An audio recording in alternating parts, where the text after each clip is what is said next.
Around 5:30 in the afternoon on Super Tuesday, University of Miami freshman Karen Sanson left the Bank United Center after casting a ballot for Florida Senator Marco Rubio. It was her first time voting. It was exciting. It was much easier than I thought it would be. But Karen's vote wasn't enough to give Rubio a win in his home state. He lost by a wide margin to GOP frontrunner Donald Trump and later announced he would be suspending his campaign. While it is not God's plan that I be president in 2016 or maybe ever, and while today my campaign is suspended, the fact that I've even come this far is evidence of how special America truly is. Regardless of the results, Karen was one of millions of millennials who cast a vote for the first time on Tuesday. And according to her professors, this phenomenon is all but normal. They're saying that for some reason, a lot of people that usually don't vote are voting, and people who would usually vote aren't. So it's a very strange thing that millennials are getting out to vote this year. But millennials may be setting a new normal.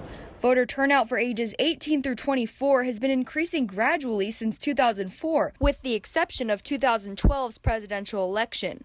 According to Rock the Vote president Heather Smith, over half of eligible millennials have made their way to the polls in the last decade, which is considerably more than the less than 40% of eligible Generation X voters who cast their first ballots in the 1990s. I think they certainly know what's going on. I hope they pay attention. It's actually a little bit embarrassing for me, the way the candidates have been behaving.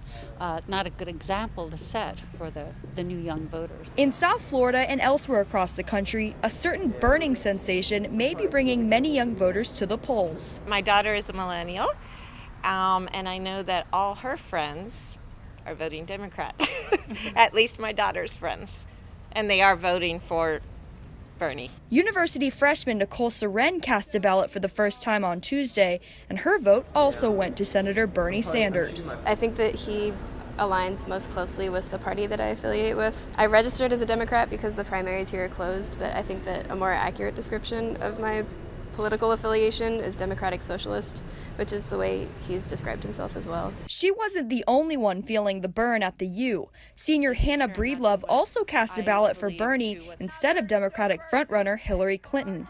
I just feel like he kind of has our back more than she might.